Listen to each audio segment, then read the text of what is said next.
Isang magandang araw po sa inyong lahat, mga minamahal kong mga magulang at mga kapatid sa Panginoon. Ito po ang inyong lingkod, si Pastor Roel Camia po, mula po dito sa Winnipeg, Manitoba, Canada, para po sa ating pag-aaral ng salita ng Diyos ngayon pong umaga. Welcome po sa Tinig ng Pag-asa.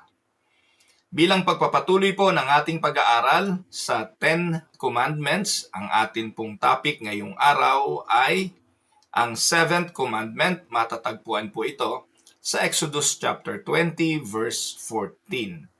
Bilang pagbabalik-aral, isa-isahin po natin ang mga kautusan. The first commandment, it can be found on Exodus chapter 20 verse 3, "You shall have no other gods before me." Second commandment, Exodus 20:4-6, "You shall not make for yourself a carved image." 3.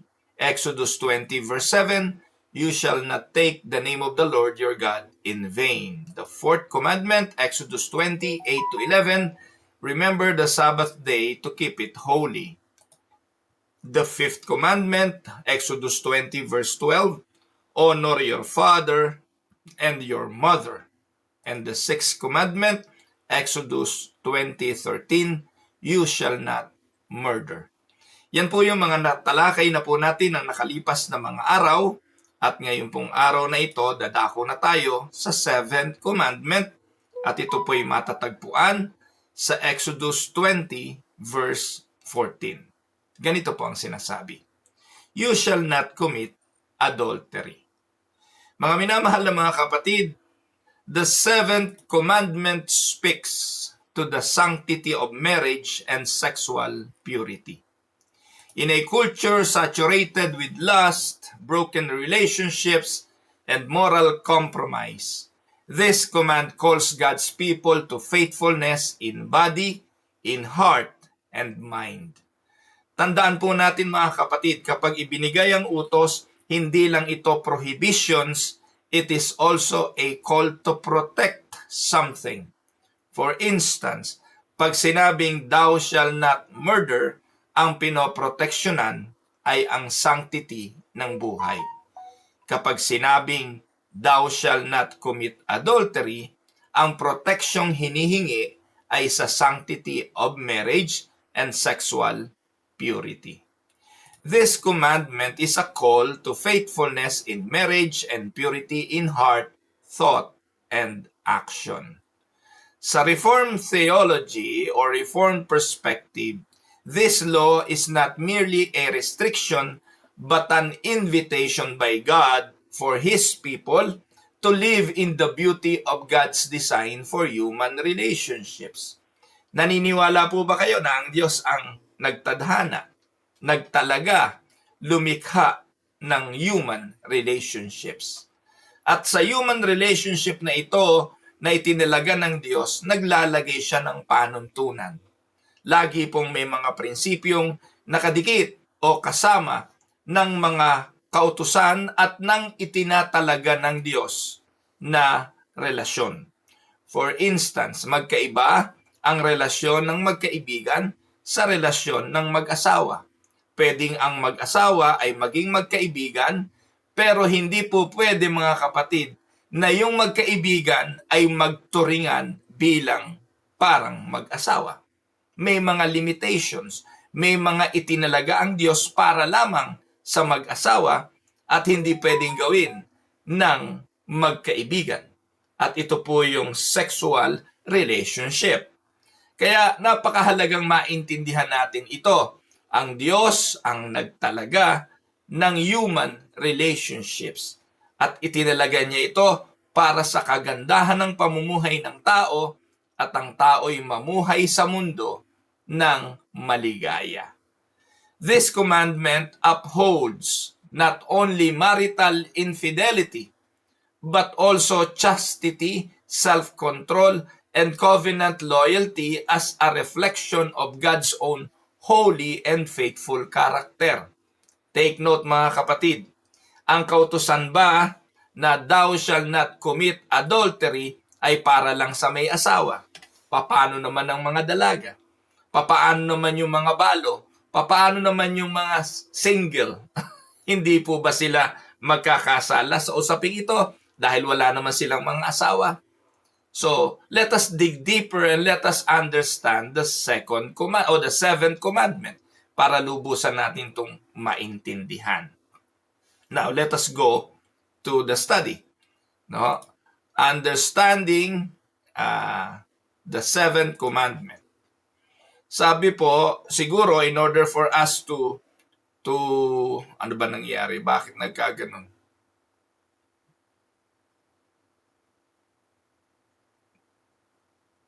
Lumuktaw, nawala.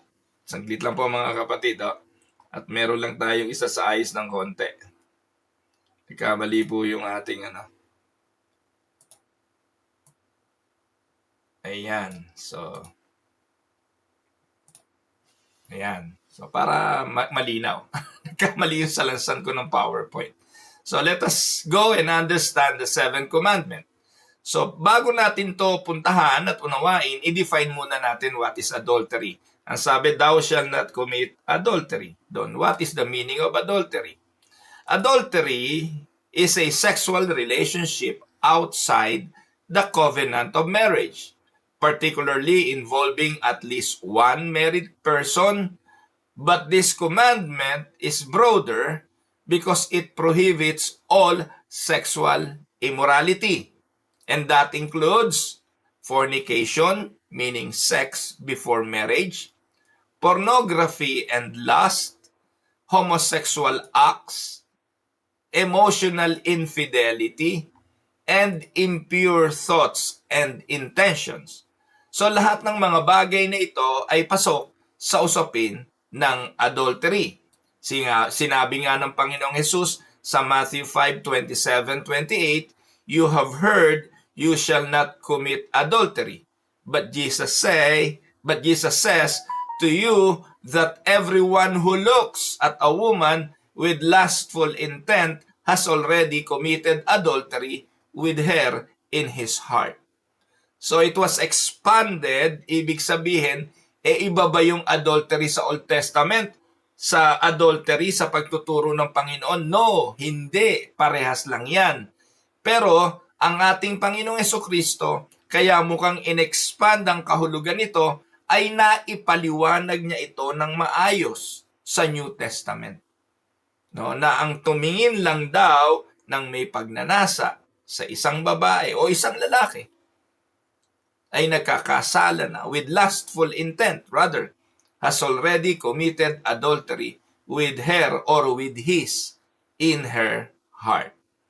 Now, let us go and look at the seventh commandment in the light of the scripture. Tingnan po natin mga kapatid, bakit pinoproteksyonan ng Diyos ang sanctity ng marriage? Kasi nga po, marriage is a covenant and a divine institution.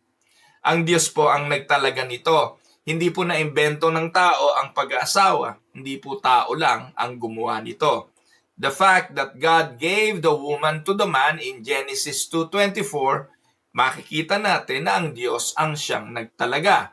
Sabi po ng Genesis 2:24, therefore, a man shall leave his father and his mother and hold fast to his wife, and they shall become one flesh. So marriage was instituted by God for companionship, procreation, and a reflection of Christ's love for His church.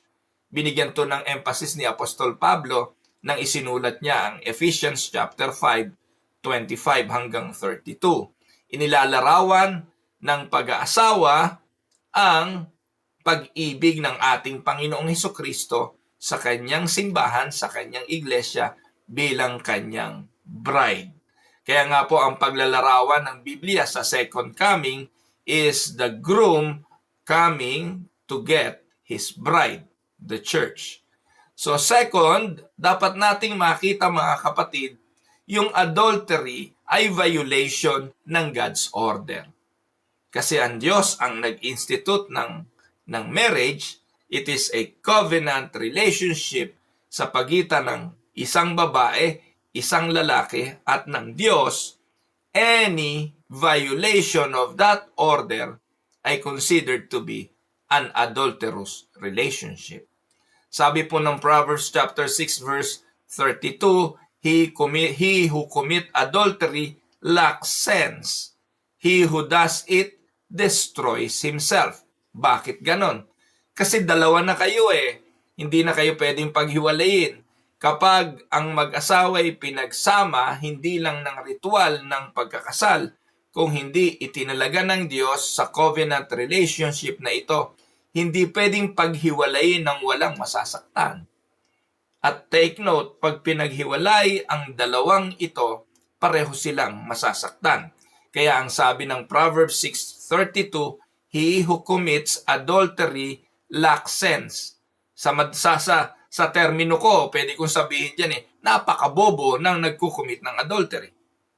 Nasabi ng kawikaan, lacks sense. No, ang ganda pa ng pagkakasulat parang sinasabi na kulang ang sentido komon ng pumapasok sa adulterous relationship. Pero kung sa termino ng mga kabitenyo yan, ang pwede natin gamiting termino dyan, napakabobo nitong mga taong nangangalon niya. Dahil ang nangangalon niya ay winawasak ang kanyang sarili. Because hindi nga pwedeng paghiwalayin ang pinagsama ng Diyos dahil kayo ay masasaktan pareho. You will destroy yourself. So adultery is not just an act of infidelity, but a deep spiritual rebellion against God who created that order. Take note mga kapatid, kung ikaw ay nangalo niya, hindi ka lang sa asawa mo nagkasala. Nagkasala ka doon sa lumikha ng pag-aasawa. Hindi lang po tayo sa asawa natin nagkasala. Nagkasala tayo sa Diyos na may likha ng pag-aasawa. Third, let us look the heart of the commandment. The heart of the commandment, mga kapatid, is purity in thought and desire. This is what the commandment desire. Ang layunin, ang puso ng seventh commandment is purity in thought and desire. Sa Matthew 5, binanggit na nga po yan, you have heard that it was said, you shall not commit adultery, but I say to you that everyone who looks at a woman with lustful intent has already committed adultery with her in his heart. Kaya, paano natin i-exempt yung mga TikTok na mga nakalitaw na yung mga kaluluwa ng mga sumasayaw na babae at lalaki? Yung mga pornographic materials, nakita na ang kahubaran ng mga babae at lalaki habang ginagawa ang mga makamundong pagtatalik. Papaano natin bibigyang katwiran ang mga bagay na ito na kapag naman talagang nakita ng isang babae o ng isang lalaki ay magdudulot sa atin ng pagnanasa. Nilikha tayo ng Diyos na merong ganong desire. Hindi po pinagbabawal ng Diyos na gamitin natin ang desire na yon. Na magpakagumon tayo sa desire na yon. If you are going to read the Songs of Solomon, ini-encourage maging yung mga sexual act, yung mga foreplay. No? Hindi po bastos ang Biblia, pero kung marunong lang kayong magbasa, basahin niyo po yung Songs of Solomon. Ini-encourage po ang isang lalaki na ibigin, paligayahin ang kanyang asawa. No? Pero kailan nagiging kasalanan ng desire na ito? Kapag lumampas ito sa sarili niyang boundary. Ang pag-ibig at ang desire na ito sa pakikipagtalik ay hindi ipinagbabawal kahit gawin nyo gabi-gabi o gawin nyo miat-miat. Pero kailangan within the bound of the marital relationship.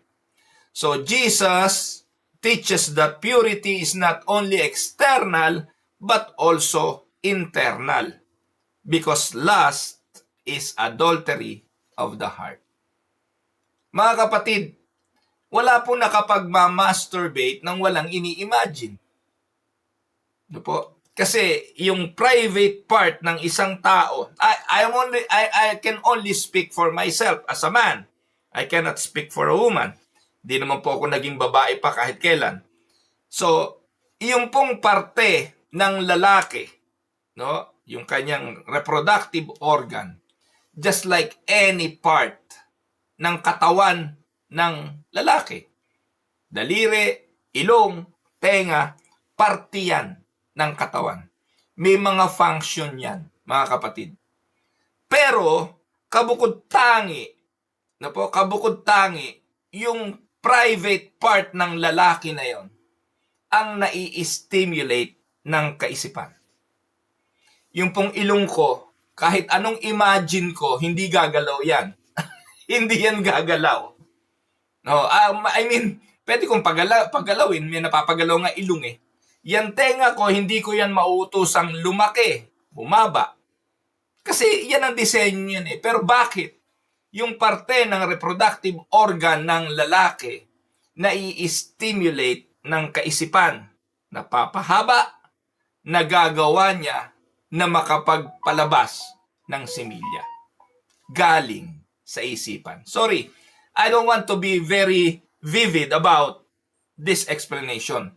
Pero gusto ko lang bigyan ng emphasis na ang pagtuturo ng Panginoon sa purity is not only external but internal.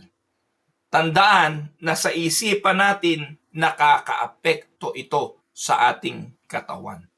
At ang pangangalo niya nagsisimula sa isipan, hindi pa man nangyayari sa pisikal. Tandaan po ninyo mga kapatid, tayo pong mga lalaki, simula nung tayo'y naging tao, ilan ang nagahasa natin sa ating isipan? Kapag nakakakita tayo ng mga poster ng mga magagandang artista, ng magagandang babae, ilan ang nagagahasa natin sa isipan araw-araw o ating napagsasamantalahan? Sasabihin ba natin na ito'y okay lang? O ito ang sinasabi ng Biblia, pangangalo niya ng puso? Amen? Now, kung ito po ay naiintindihan natin, let us now look at the biblical consequences of adultery. Ano ang biblical consequences nito? 1. Destruction of relationships. Nakikita po niya sa social media, mag-asawang si ganito, biglang naghiwalay. Kailan pa lang nagsasama, naghiwalay na. Ano po? Si Carla si Carla Abellana at yung asawa niya, gwapo yun eh, no? So, ilang taon lang nagsasama, no, hiwalay na. Ngayon, anyway, wag na tayo magbanggit na example ng mga artista. Pero very common ito. Palitan ng mga asawa. Very destructive po ang adultery. Anong sabi ng 2 Samuel chapter 11 at chapter 12? This is the story of David and Bathsheba. This illustrates how adultery leads to deception, leads to murder, and leads to divine judgment. Mga minamahal na mga kapatid, matindi po ang epekto ng adulterous relationship. Imagine ninyo yung anak, yung bunga ng pagtatalik ni Bathsheba at ni David. Kahit na anong dasal ang gawin, ang sabi ng Diyos bilang parusa, mamamatay ang sanggol. There is always a destructive consequences sa relationship na ito.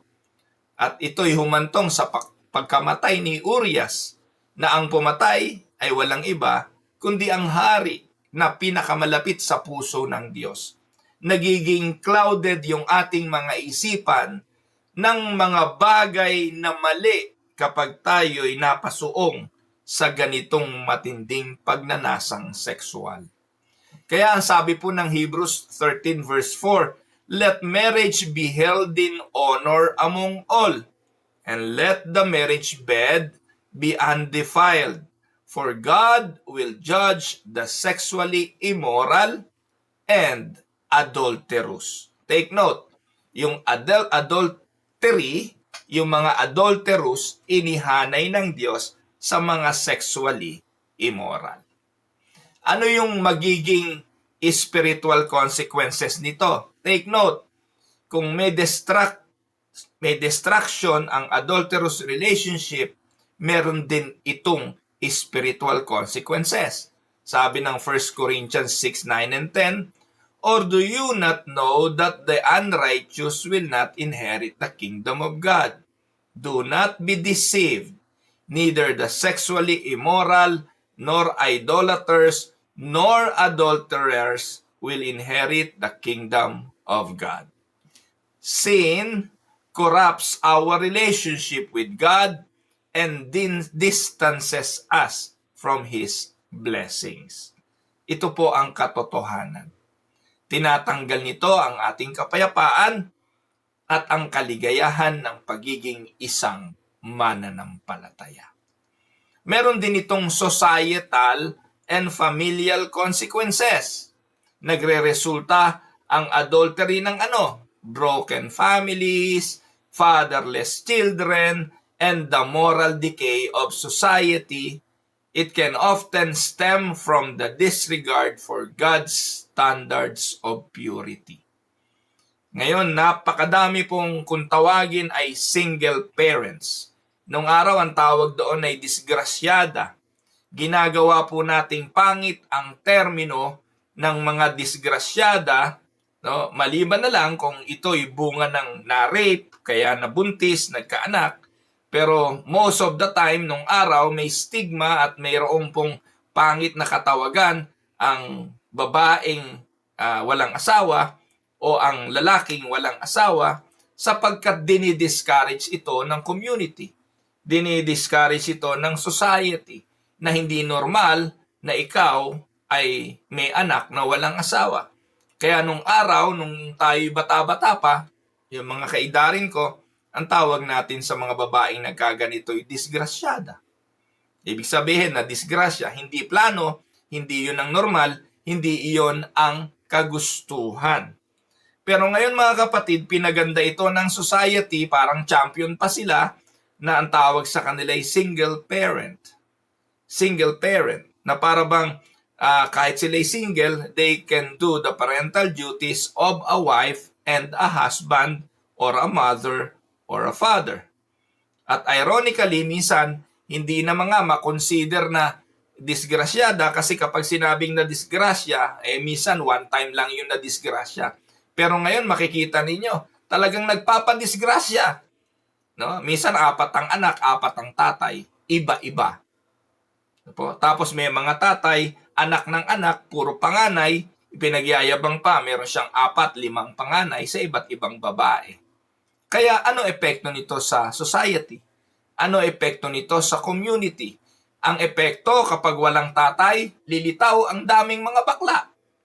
Walang father figure, kaya usually, ugatin ninyo, kung hindi trauma ang dulot sa mga batang lalaki ng walang father figure, kaya nagdudulot ito ng pagiging homosexual. Ganon din naman yung mga lesbians, yung mga tomboy. It is because wala silang nakitang father figure or mother figure. So, kasama yan epekto yan ng consequences sa society and family. Ngayon, may mga blended family. Alam niyo pa yung blended family? Yung lalaki, may 4 na anak. Yung babae, may 4 din na anak. Nagsama, 8 na anak nila. Magkaiba ng mga tatay, yung mga bata. No? Kaya ubod ang gulo. Can you imagine? Yun yung tunay na magkakapatid sa laman. Nagkakaproblema. How much more yung pinagsama mo? No? Blended family, kung tawagin sa panahon natin ngayon. It will result in societal and familial consequences. Kaya lalala at lalala pa ito mga kapatid hanggat hindi natututunan ng mga mananampalataya. Take note, ang 10 utos naman ay ibinigay lang sa mga mananampalataya. Kapag nananampalataya sa Diyos, we will adhere to the 10 commandments. Amen? Now, let us go to the third point. The third point of our study is the call to purity and faithfulness. Mga kapatid, sa ating mga sarili, kagaya po ng aming pag-aaral kagabi sa mga kapatiran sa Amerika, yung title po ng aming pag-aaral ay Guarding Your Relationship with God. Bantayan mo ang relasyon mo sa Diyos. Pero ang bottom line, hindi naman natin kaya talagang bantayan ang ating relasyon sa Diyos. Magagawa lang natin yon sa kapangyarihan din ng Diyos. Let us look at the power of Christ to redeem. Sa John chapter 8, 3 to 11, ito yung kwento ng interaction ni Jesus sa babaeng nahuli sa pangangalo niya. And in these verses, Jesus reveals His grace. He does not condemn the woman. In fact, nung nahuli ng mga Hudyo ang babaeng ito sa pangangalo niya, alam naman nila ang gagawin nila. Kasi ang batas ng mga Hudyo, ang sinumang babaeng nahuli sa pangangalo niya, no, kasama ng kanyang kalo niya, both the woman and the man should be stoned to death. Pero ironically, sa kwento sa John chapter 8, 3 to 11, nasan yung lalaki? Kasama rin yun. Kung nahuli tong babaeng ito sa pangangalo niya, basically may kasama siyang lalaki. Pero nasaan yung lalaki at babae lang ang dinala kay Jesus? Dito makikita natin yung one-sided look at the law. Alam niyo po yung mga batas, kung sino gumawa niyan, bias yan talaga Sa Pilipinas, napaka-bias ng batas Sa Pilipinas, kapag ang babae nahuli sa sexual act, ang tawag doon ay adultery. Yung lalaki, walang kasong adultery yun. Ang lalaki, concubinage. Yung lalaki, ang hirap patunayan nun kasi yung concubinage, sa definition natin, ibinahay. Nakisama, ibinahay, yun ang kailangan mong patunayan. Kung sa motel kayo nagkita, hindi naman ibinahay, kawawa ang babae. Kasi sa babae, automatic adultery yun, kulong agad. Yung lalaki, hindi pwedeng ikulong. Bakit? Kailangan patunayan muna na ibinabahay niya yon yung kanyang kalaguyo. Nakita niyo yung double standard ng batas sa Pilipinas? Iba ang hatol sa babae, iba ang hatol sa lalaki. Sa babae, adultery, makita lang pumasok sa sinihan kasama lalaki, ground for adulterous relationship. Ang lalaki, kahit nahuling nakapatong, hindi mo maididemanda ng adultery because there is no such law for man. Maididemanda mo ang lalaki kung ibinabahay niya ang kanyang kalaguyo. Bakit hanggang ngayon hindi binabago yan ng mga mambabatas? Karamihan ng senador, lalaki. Karamihan ng mga congressman, lalaki. Di lahat halos ng mga yan, may mga kabit, may mga adulterous relationship. Gagawin ba nila yan? Kaya maging dito, sa kasaysayang ito, sa John chapter 8, dinala lang nila yung babae at ang intensyon naman nila hindi para parusahan yung babae, mga kapatid Kasi kung paparusahan nila, hindi na yun makakarating kay Jesus. Babatuhin na agad nila yon at papatayin na nila. Pero ang intensyon po nila ay hulihin si Jesus at tingnan kung ano ang ipapasya ni Jesus. Nang dinala nila ang babaeng ito kay Jesus, ang sabi nila kay Jesus, nahuli ang babaeng ito sa pangangalo niya. Ang sinasabi ng batas ay batuhin siya hanggang mamatay. Ano ang masasabi mo? Si Jesus, sumusulat siya sa buhangin. Wala naman nakakaalam, wala naman sinabi kung ano ang kanyang isinusulat sa buhangin. Pagtingala ng kanyang ulo, sinabi niya, take note mga kapatid, kung sasabihin ng Panginoon na wag nilang batuhin ang babae, patay siya. Siya ang babatuhin ng mga tao because that is a violation to the law. Hindi niya pwedeng sirain ang batas ng Hudyo. Hindi naman niya pwedeng sabihin, batuhin niyo ang babae niya, sige, batuhin ninyo. Nasaan yung pangangaral mo ng pag-ibig, pagpapatawad? Kaya naiipit ang Panginoon dito sa isang sitwasyon kung ano ang kanyang gagawin. Hindi rin naman niya pwedeng sabihin, sige, batuhin ninyo. Wala siyang karapatan. Dahil ang magsasabi lang noon ay ang mga Parisayo, the priest. And wala siyang karapatang ibigay yung verdict na yon. Ang magagawad noon ay mga priest. Hindi siya priest. So, at this point in time, ano kaya ang isasagot ng Panginoon? Kaya ang sabi ng Panginoon, sige. Kung sino ang walang kasalanan, siya ang unang pumukol ng bato. Pointing to the reality na lahat naman tayo nagkasala eh. Huwag niyo sabihing hindi kayo nangalon niya. Huwag niyo sabihing hindi kayo nakagawa ng paglapastangan sa babae o sa lalaki o sa inyong mga asawa. Kaya ano po nangyari? Because everyone knows deep down in their hearts na nagkasala at walang matuwid, wala kahit isa. Nag-aalisan po ang mga lalaking ito. Naiwanan ang babae kasama ng Panginoon. Well, ano ginawa ni Jesus? Dahil siya'y Diyos, siya ba ang bumato? Dahil siya ang Diyos, siya ba'y kumundina? No. He did not do his condemnation.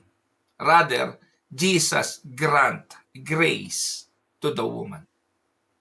But He commands. Ano sabi niya? Ang utos ng Panginoon, humayo ka at huwag nang magkasala. Hindi niya kinunsinte na humayo ka, sige, mangalo niya ka pa.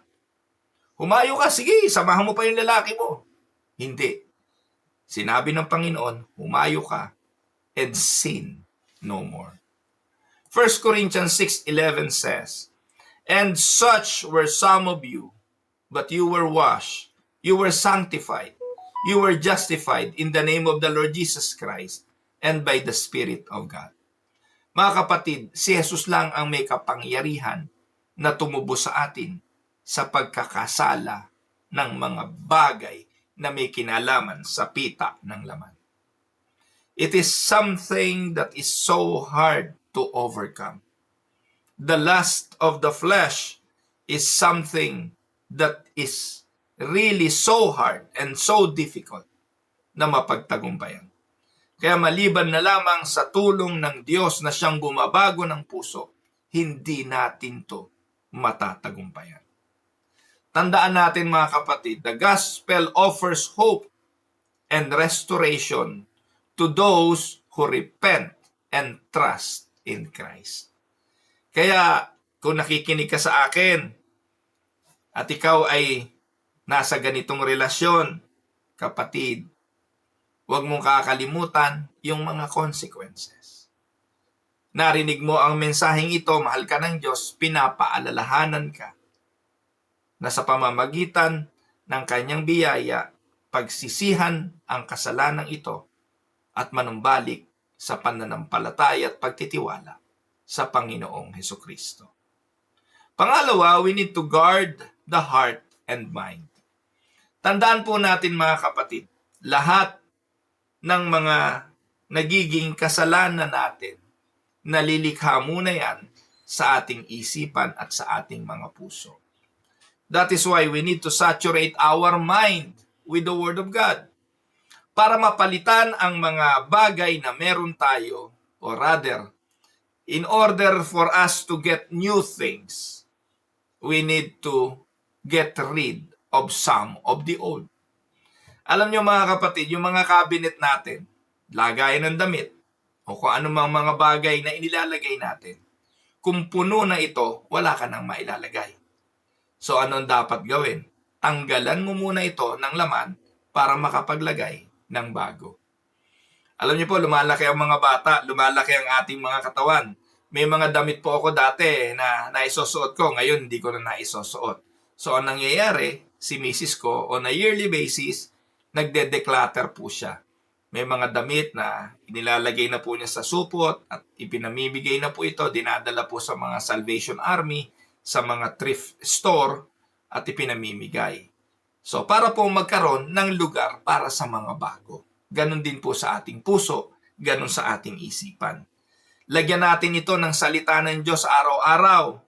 Makinig po kayo sa tinig ng pag-asa araw-araw. Ito ang ilagay natin sa ating isipan at ang ating mga puso magiging masunurin sa Diyos. Amen?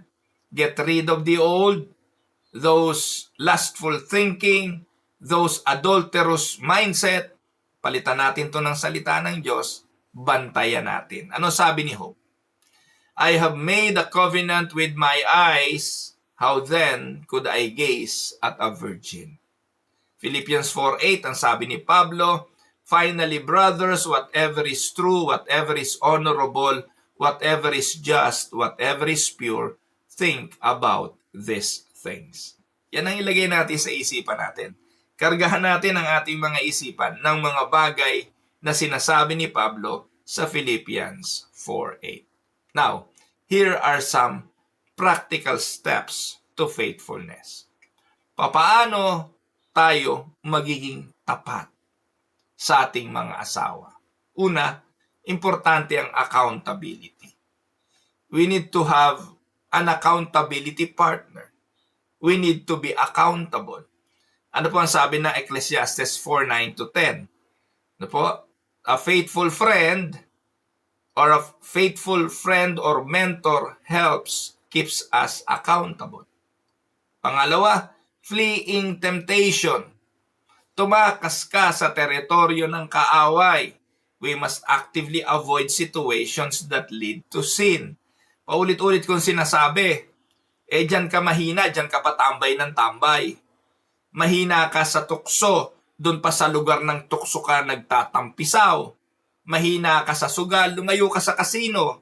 Mahina ka sa babae, sa tukso ng pita, ng laman, lumayo ka dyan sa beer house o sa mga bahay-aliwan.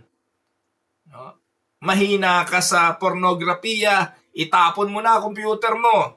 No? Huwag ka na mag-cellphone. We cannot run from temptation if we don't flee. Alam niyo po mga kapatid, si David, nasilip niya si Bathsheba sa bintana ng kanyang palasyo. Habang siya'y wala nang ginagawa. Kaya nga yung idle minds is a devil's workshop. Pag wala nang ginagawa, hindi ka na nag-iisip kung ano-anong naiisip mo. Pero palitan mo ang isipan mo ng Philippians 4:8, malalayo ang isipan mo sa mga bagay na makamundo. Ano po? Napakatindi na lamang po mga kapatid ng kasalanan at kasamaan ng isang tao na nasa loob ng simbahan ay nag-iisip ng kamunduhan. Hindi po ba? No? Marahil hindi talaga mananampalataya yun. Pero kung talagang ikay mananampalataya, hinipo ng Diyos ang iyong puso, pinanahanan ng Espiritu Santo, no po? Laging merong conviction na ang ating iniisip, sinasabi at laman ng ating puso, kung mali sa Diyos, tayo'y mako-convict nito. So let us flee from temptation. Get out of the enemy's territory.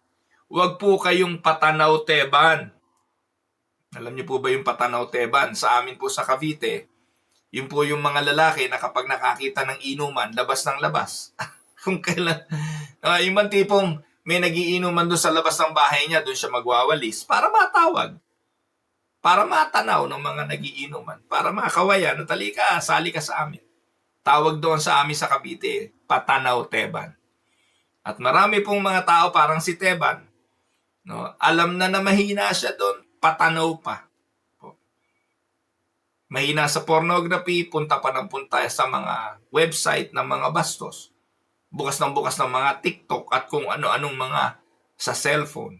Nakuha niyo po. Anong dapat gawin? Hindi lang pagtakas, hindi lang humanap ng accountability, but most importantly, ay invest in your marriage. Investing in your marriage, Ephesians 5:22-33, loving and honoring one's spouse strengthens the marital bond. Ang pagmamahal sa asawa ang magpapatibay.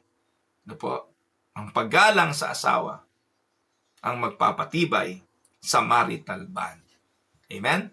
Now, let me give you three illustrations. I have three illustrations here. One, the broken mirror. Adultery is like shattering mirror. Even if you try to glue the pieces back together, the cracks remain visible. Faithfulness preserves the wholeness of the marital relationship. Tandaan, napakahirap malimutan ang minsang pangangalo niya. Kay babae, kay lalaki, nakakadurog po ito ng damdamin na parang salamin na mahirap na muling ibalik. Pangalawa, a garden and weeds. Di ba? Yung mga yard, yung mga garden natin. Ang pag-aasawa daw ay parang garden. It requires constant tending. Tandaan niyo, kaya ito yung nagawa ko example kasi meron po akong kaperasong yard sa backyard ng aming bahay. Meron po akong mga halaman. May tanim akong upo, kalabasa, talong, sitaw, wala pong kalamismes, yung harabilya, no, beans, meron akong kamoting pinapagapang para sa talbos, no, ampalaya, no, bahay kubo, no. Ngayon mga kapatid, alaga ko yung mga halaman. Alaga ko saan? Hindi lang sa dilig. Hindi lang sa dilig, kung hindi maging sa mga weeds na tumutubo. Meron nga pong isang rabbit din na nasa yard ko, palundag-lundag yung rabbit na yun doon. Hindi ko po alam kasi hindi pa naman po ako naka-experience sa 14 na taong ko rito na yung tanim ko kinain ng rabbit. Hindi, ewan ko po. So, hindi ko po kasi hinahabol yung rabbit. Kinakausap ko po yun. Sabi ko, huwag kakainin. Awa naman ng Diyos, hindi po kinakain yung mga tanim ko.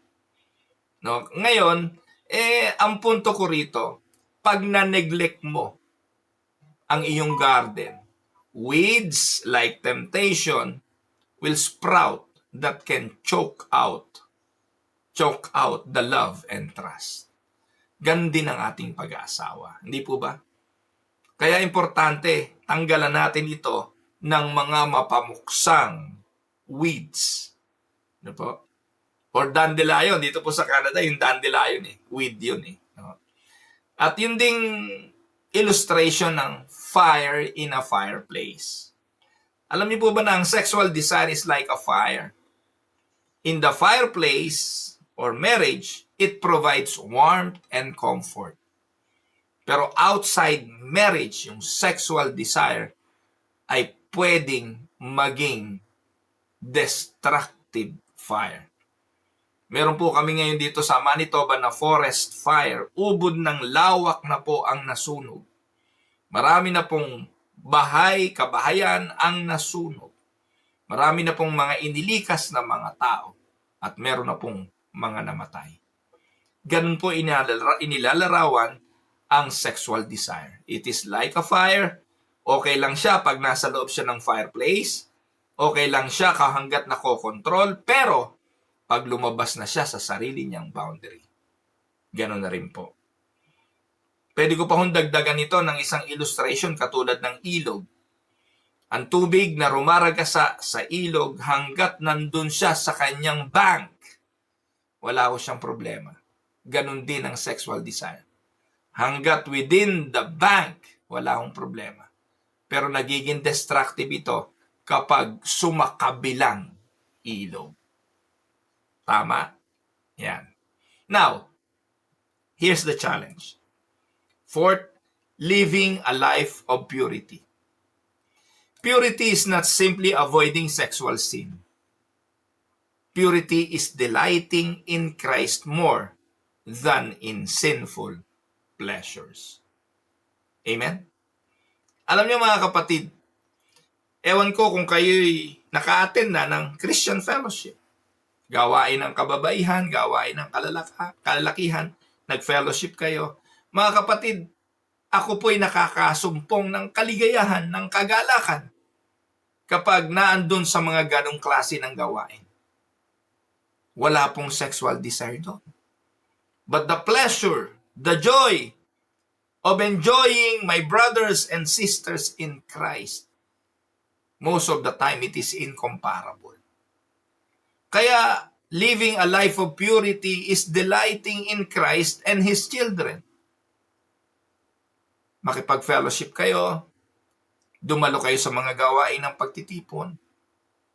Pero siguraduhin ninyo, kasama ninyo ang inyong mga asawa. Alam niyo mga kapatid, ako never without my wife by my side. Lahat po ng gawain ko, kay counseling, kay prayers o prayer meeting, doctrinal classes, pagtuturo ko, nandun ang may bahay ko. We enjoy doing things together. Kaya ito po, mga kapatid, requires what? 1. Guarding your heart, Proverbs 4:23. Fleeing temptation, uulitin ko lang uli, accountability and prayer, and delighting in God's Word. Inulit ko lang yung isinulat ko kanina, inilagay ko sa ayos na format. Now, let us apply. Anong application ng 7th commandment para sa lahat? Para sa iyo, para sa akin. Unahin natin ang mga singles. Sa mga singles, remain pure, trusting God's timing for marriage. Second, for married couples, nurture your relationship in faithfulness and joy. Para sa mga mananampalataya, be vigilant against lust, protect your mind and media intake. And for the church, uphold a countercultural witness of holiness and covenant fidelity. Amen? Now, here are some reflection questions. 1. In what ways does our culture undermine the sanctity of marriage, and how can Christians respond? Ngayon po mga kapatid, talagang napakababaw na ng tingin ng ating society sa pag-aasawa. Sa dami ng naghihiwalay, di ba? Ang motto nga ngayon pag nakakita ng mga sweet na couple, ang sabi, maghihiwalay din yan. Sa una lang yan. So para bang ipinakikita na talagang anytime, napaka-volatile, na anytime pwedeng maghiwalay. Ngayon, tayo bilang mga Kristiyano, paano natin tinitingnan ang itong undermining ng sanctity of marriage, ng kulturang meron tayo ngayon? Ano ba ang tingin mo sa pag-aasawa? Katulad din ng tingin ng iba. Kaya napakagandang tingnan yung mga tao, mag-asawang nagse-celebrate ng kanilang 25th golden anniversaries na napagtagumpayan nila. Alam niyo po sa Amerika, meron akong Bible study roon. Ang pinaka-may edad naming couple si Kuya Chirit Hernandez tsaka si Ate Telly. Kahit hindi po nagsasalita yung mag-asawang yon, nakikita ko po sa kanila kung gaano sila kaligaya sa kanilang relasyong mag-asawa. Na kung papaano mag-care si Ate Telly, si Kuya Chirit sa kanilang dalawa. Di po ba pinapahalagahan ng mga tunay na Kristiyano ang kabanalan ng pag-aasawa? Na even in the old age, kaya pa rin i-enjoy ang ligaya katulad nung bago-bago pa lang nagliligawan. Amen? Pangalawa, how does Jesus' teaching in Matthew 5:27-28 deepen our understanding of the 7th commandment? Third, what steps can you take to guard your heart and mind against lust and temptation? Pangapat, how can the gospel of Christ bring restoration and healing to those who have fallen into sexual sin? Take note mga kapatid, wala pong perpektong tao. Wala pong perpektong asawa. Lahat ay pwedeng magkasala. Kung humantong sa sino man na nahulog sa adulterous relationship, tandaan po natin, nasa atin din po ang solusyon kung patatawarin natin o hahayaan na lang nating wasakin talaga ang relasyong ito sa pamamagitan ng pangangalunan. Tandaan, si Jesus lang at ang kanyang kapangyarihan ang pwedeng mag-restore nito. Jesus offers healing to those who have fallen into sin and to those na nagawan ng ganitong pagkakasala. And my prayer, kung meron mang ganito, sana bigyan kayo ng Diyos ng kagalingan. Panlima, what are some practical ways to strengthen faithfulness in marriage and relationships? So, bilang konklusyon mga kapatid, tandaan, the seventh commandment is not just a prohibition, but a call to honor God's design for love, marriage, and purity. In a world that distorts and devalues faithfulness, believers are called to be shining examples of God's truth. By God's grace, through the power of Christ, we can live lives of purity, commitment, and love, reflecting the faithfulness of our Savior to His bride, the Church. Amen? So, purihin ang Panginoon. Ito po ang inyong lingkod, si Pastor Ruel Camia po, mula po dito sa Winnipeg, Manitoba, Canada, para po sa ating pag-aaral ng salita ng Diyos ngayon pong umaga, dito po sa Tinig ng Pag-asa. God bless mga kapatid.